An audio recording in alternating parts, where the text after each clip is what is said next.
Samsung Galaxy AI. The AI. So guys, Samsung S24 Ultra তো কিছুদিন আগে globally launch হয়ে গেল, যার অফিসিয়াল ভেরিয়েন্টটিও বাংলাদেশে এখন অ্যাভেলেবেল রয়েছে। তবে একটা জিনিস কিছুতেই মাথায় ঢুকছে না, এটা কি গ্যালাক্সি S24 লঞ্চ করলো নাকি গ্যালাক্সি AI?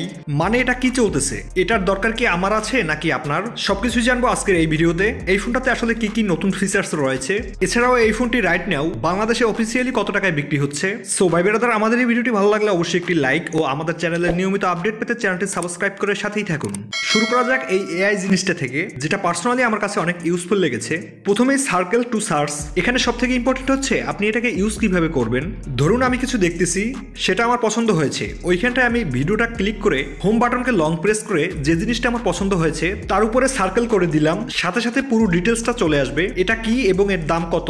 ঠিক এই জিনিসটা টেক্সটেও কাজ করে। ধরুন আমাকে কেউ বললো একটা জায়গায় দেখা করতে, বাট আমি জায়গাটা চিনি না, তো অ্যাগেন লং প্রেস হাইলাইট করার সাথে সাথে এই ফোনটা আমাকে বলে দিবে এটা কোন রেস্টুরেন্ট, জায়গাটা কোথায়, এমনকি এটা কয়টা পর্যন্ত ওপেন থাকে সবকিছুই। এখন দেখেন, আমি যদি সত্যি বলি তো এমন কিছু নেই যে আপনি আগে গুগল লেন্সের মাধ্যমে করতে পারতেন না, কিন্তু স্যামসাং এবার সবকিছু এতটা ইজি করে দিয়েছে অ্যাক্সেস করার জন্য, that is actually good. Number 2, যে কোনো ভিডিও যেটা আপনি স্যামসাং S24 Ultra দিয়ে শুট করেছেন সেটাকে লং প্রেস করেন, সেটা স্লোমোতে কনভার্ট হয়ে যাবে, যেটা আপনি ফোন থেকেই এডিট করে এক্সপোর্ট করতে পারবেন অ্যাজ এ সেপারেট ভিডিও। তবে হ্যাঁ, 100% অ্যাকুরেট হবে না, এটা তো AI যেটা ভিডিওটাকে স্লো ডাউন করতেছে 5 থেকে 4 টাইমস। তবে এটা যেহেতু AI, আগামীতে হয়তো এর থেকে বেটার পারফরমেন্স দিবে, সো লেটস ওয়েট।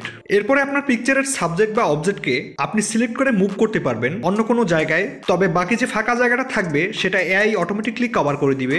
আর শুধু মুভি না, আপনি সাবজেক্টকে রিসাইজ করতে পারবেন বা আপনি সম্পূর্ণ মুছে দিতে পারবেন, পরে আপনি নিজেও বুঝতে পারবেন না এখানে আসলে কিছু ছিল কিনা। বা আপনি কোনো পিকচার নিয়েছেন যেটা বাঁকা হয়েছে, সেটা আপনি সোজা করবেন, তো এখানে বাকি ইনফরমেশন তো থাকছে না, নো প্রবলেম, এখানে AI এর থ্রু ফিল করে দেওয়া হবে। তবে যে পিকচারটা আপনি AI এর মাধ্যমে জেনারেট করবেন তার লেফট সাইডে গ্যালাক্সি AI এর ওয়াটারমার্ক চলে আসবে, আর মেটাডাটায় এটা ইনফরমেশন থেকে যাবে। এরপরে থাকছে ব্রাউজিং অ্যাসিস্ট। এটার কাজ হলো, ধরুন আপনি অনলাইনে কোনো আর্টিকেল পড়ছেন যেটা অনেক বড়, তো AI বাটনটা প্রেস করে ধরুন আর্টিকেলের মেইন ডিটেলস শর্টভাবে আপনার সামনে চলে আসবে, আর এখন থেকে আপনি যে কোনো ভাষায় ট্রান্সলেটও করতে পারবেন। তো গাইস, এগুলো তো সামান্য কিছু ফিচার্স যেটা পার্সোনালি আমার কাছে অনেক ইউজফুল মনে হয়েছে। এইরকম আরো অনেক অনেক ফিচার্স রয়েছে যেগুলো কারো না কারোর তো কাজে আসবেই। যেমন স্যামসাং নোটসে আপনি স্প্যান দিয়ে কিছু লিখলেন, যেটা একটি ক্লিকের মাধ্যমে টাইপিং ওয়ার্ড করে দিতে পারবেন, আর এই সবগুলো নোটসের কভার অটো জেনারেট হয়ে যাবে, যেটা আরো বেশি অর্গানাইজ দেখাবে। এছাড়াও চ্যাট করার সময় আপনি গ্রামারের হেল্পও পেয়ে যাবেন, আর আপনি যে কারোর সাথে যে কোনো ল্যাঙ্গুয়েজে চ্যাট করতে পারবেন, কারণ AI ট্রান্সলেশন রিয়েল টাইম আপনাকে সেটা আপনার ল্যাঙ্গুয়েজে প্রোভাইড করবে। আর হ্যাঁ, এই সেম জিনিসটা হোয়াটসঅ্যাপ, ইনস্টাগ্রাম সহ যে কোনো কমিউনিকেশন সাইটে কাজ করবে, আর এই সেম জিনিসটাই আপনি ভয়েস কলেও করতে পারবেন, সেটাও আবার রিয়েল টাইম। ধরুন আপনি ডেলিভারি বয়ের সাথে কথা বলছেন, সে ইংলিশে কথা বলতে পারে আর আপনি বাংলায়, তো আপনি যখন কথা বলবেন সে ইংলিশে শুনবে, আর সে যখন ইংলিশে কথা বলবে আপনি বাংলায় শুনবেন, তাও আবার রিয়েল টাইম। আর এই ফিচার্স মোট 13টা ল্যাঙ্গুয়েজ নিয়ে কাজ করবে। দেখেন, অবভিয়াসলি গ্যালাক্সি AI এর সবগুলো ফিচার্স তো সবার কাজে আসবে না, তবে এটা না যে গ্যালাক্সি AI শুধুমাত্র এই সকল ফিচার্সই থাকবে, আপডেটের সাথে সাথে আরো অনেক নতুন নতুন ফিচার্স অ্যাড হতে থাকবে। এখন দেখা যাক সামনে কি হয়। এবার আসা যাক S24 Ultra ফোনটিতে কি নতুন রয়েছে।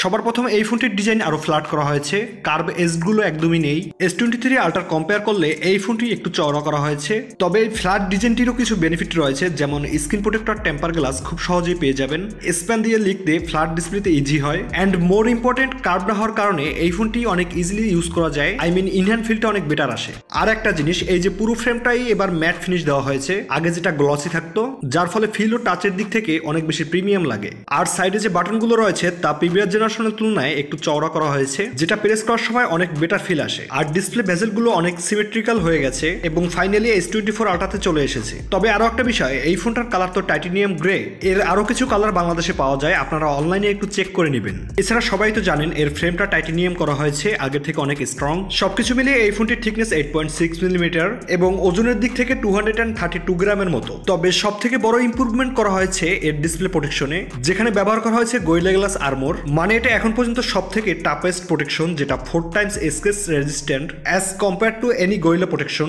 মনে করেন এই ফোনটাকে পকেটে রাখলেন, আর পকেটে চাবি অথবা চেন জাতীয় কিছু একটা রয়েছে, তো তার ইম্প্যাক্ট এখন থেকে অন্য ফোনের তুলনায় অনেক কম হবে। আরো কিছু ছোট ছোট জিনিস রয়েছে, যেমন S23 Ultra থেকে S24 Ultra পাঞ্চুয়ালটা হালকা ছোট করা হয়েছে, স্পিকার গ্রিলের ডিজাইনটা চেঞ্জ করা হয়েছে, মাইক্রো SD কার্ড স্লট নেই, নর্মাল ডুয়েল সিম কার্ড ট্রে থাকছে, আর S23 সিরিজে স্প্যানের যে টেক্সচারটা ছিল সেটা চেঞ্জ করে এখানে ম্যাট ফিনিশ দেওয়া হয়েছে। এবার যদি আমরা এই ফোনটির ডিসপ্লে সেকশনে আসি, এই ডিসপ্লেটি আগে থেকে অনেক বেশি, মানে স্যামসাং এর ডিসপ্লে এমনিতেই তো one of the best display ছিল। তাদের অ্যামোলেড ডিসপ্লের ব্যাপারে তো সবাই জানেন, কালার শার্পনেস মানে হাই ব্রাইটনেস ও কালার্স অনেক বেশি ন্যাচারাল থাকে। তারপরেও এবার ব্রাইটনেস অনেক বাড়িয়ে দিয়েছে, 1700 নিটস থেকে একেবারে 2600 নিটস পর্যন্ত। মানে আগে তো ব্রাইটনেস ছিলই, তার থেকেও অনেক বেশি ইমপ্রুভমেন্ট করা হয়েছে।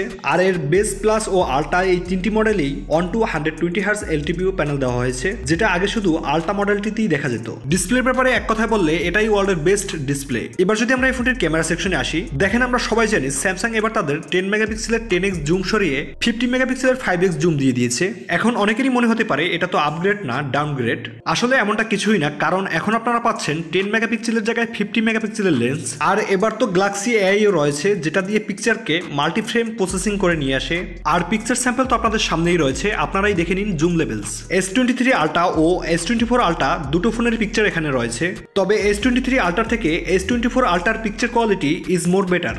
ভিডিও পারফরমেন্স নিয়ে বললে প্রথমে স্যামসাং এবার 4K তে 120 fps এর অপশন দিয়ে দিয়েছে, তাও আবার প্রো ভিডিও মোডে। এর মানে আপনি 4K তে স্লোমো ফুটেজ নিতে পারবেন, যেমনটা আপনারা দেখছেন। দ্বিতীয়ত অ্যান্ড্রয়েড যারা ইউজ করেন তাদের একটা কমপ্লেন্ট ছিল সোশ্যাল মিডিয়া অ্যাপস ক্যামেরার নিচে ক্যাপাবিলিটি অনেক বেশি ইউজ করে ফেলে, সেটা স্যামসাং ইভেন্টে উল্লেখ করা হয়েছে। তারা বলেছে আমরা এই বিষয়টা নিয়ে কাজ করেছি, এখন দেখা যাক এর ফিডব্যাক কি আসে। অবভিয়াসলি ভালো কিছুই হয়েছে আশা করি। এবার ক্যামেরা মডেলের দিকে আসলে আগের মতনই সবকিছু সেম রয়েছে। 12 মেগাপিক্সেলের আলট্রা ওয়াইড, 200 মেগাপিক্সেলের প্রাইমারি, নতুন থাকছে 50 মেগাপিক্সেলের 5x জুম এবং পুরনো সেই 10 মেগাপিক্সেলের 3x অপটিক্যাল জুম। তবে S24 আলট্রাতে স্যামসাং এবার প্রো ভিজুয়াল ইঞ্জিন অ্যালগো তৈরি করেছে, যেটা পিকচারে কালার্স, ব্রাইটনেস, শার্পনেস, কন্ট্রাস্ট সবকিছু আগের থেকে অনেক বেটার ও ইমপ্রুভমেন্ট করে দিয়েছে। তবে আরো কিছু জিনিস, যেমন এবার জুম পারফরমেন্স লো লাইট কন্ডিশনে অনেক বেটার থাকবে, পোর্ট্রেটস ভিডিও কোয়ালিটি আরো অনেক বেটার হবে, যেটা আমরা এই ফোনটির একটা ফুল রিভিউতে বলতে চাই। আর আপনারা যদি আমাদের চ্যানেল থেকে এই ফোনটির একটা ফুল রিভিউ পেতে চান অবশ্যই কমেন্ট করে জানাবেন, আমাদের একটু সময় লাগবে। আর অবশ্যই সাবস্ক্রাইব বাটনটি প্রেস করতে ভুলবেন না, আর বেল নোটিফিকেশন বাটনটি মার্ক করে দিন, যাতে এই ভিডিওটা যখন আমরা আপলোড করি সাথে সাথে আপনাদের সামনে চলে যায়। এবার যদি আমরা এই ফোনটির পারফরমেন্সের দিকে আসি, সবার প্রথম এবার S24 আলট্রা শুরুই হচ্ছে 12GB র্যাম দিয়ে, যেটা আগে 8GB ছিল। আর তার সাথে পেয়ে যাচ্ছেন Snapdragon 8 Gen 3 chipset for Galaxy, যেটা অনেক হাইয়ার পারফরমেন্স প্রোভাইড করবে। তবে একটা জিনিস, স্যামসাং এবার ভেপার চেম্বার, যেটা এই ফোনটিকে ঠান্ডা রাখবে, সেটা 92% বড় করে দিয়েছে কম্পেয়ার টু প্রিভিয়াস জেনারেশন। এর জন্য কি হবে, এই ডিভাইসটি ঠান্ডা থাকবে অনেক সময়ের জন্য, যার মাধ্যমে আপনি একটা হাইয়ার পারফরমেন্স পেয়ে যাবেন, কোনো রকম হিটিং ইস্যু দেখা যাবে না। এছাড়াও অনেক রিয়েলিস্টিক ও লাইভ ভিজুয়ালস প্রোভাইড করবে এই ফোনটি। ব্যাটারিও প্রিভিয়াস জেনারেশনের তুলনায় অনেক বাড়িয়ে দেওয়া হয়েছে S24 ও S24 প্লাস ভেরিয়েন্টে। S24 এ 4000 করা হয়েছে আর S24 প্লাস এ 4900, কারণ এখন এআই চলে এসেছে। আর এর ভেপার কুলিং চেম্বারও অনেক বড় করা হয়েছে, সো ফোন কুলিংও বেশি থাকবে ও ব্যাটারি লাইফও লং হবে আশা করি। গ্যালাক্সি S24 আলট্রা ফোনটি স্ক্রিন অন টাইম 7.5 ঘন্টা ইউজ করলে এর ব্যাটারি রিমাইনিং হচ্ছে মাত্র 35%, সো ব্যাটারি সেকশনে ইমপ্রুভমেন্ট তো থাকছেই। আর টুইটার থেকে ব্যাটারি রিমেইনিং এর কিছু ইনিশিয়াল পাওয়া গেছে, যেখানে S24 আলট্রা অন্য সকল ফোনের তুলনায় এগিয়ে আছে। এবার আসা যাক এই ফোনটির সফটওয়্যারে। এই ফোনটি থাকছে One UI 6.1, যেটা এখন পর্যন্ত অন্য কোনো ফোনে ব্যবহার করা হয়নি। আর এর আউট অফ দ্য বক্স থাকবে Android 14। তবে সব থেকে একটা ইন্টারেস্টিং বিষয় হচ্ছে S24 আলট্রাতে 7 বছরের সিকিউরিটি আপডেট পেয়ে যাচ্ছেন, এটা সত্যিই একটা ভালো খবর। রাইট নাও বলা যায় অ্যাপেল ও গুগল পিক্সেলের বরাবর চলে এসেছে স্যামসাং আপডেটসের দিক থেকে। সবশেষ আসা যাক এই সকল ভেরিয়েন্টের প্রাইসিং এর দিকে, এবং বাংলাদেশে রাইট নাও S24 আলট্রা ফোনটা কত টাকায় পাওয়া যাচ্ছে।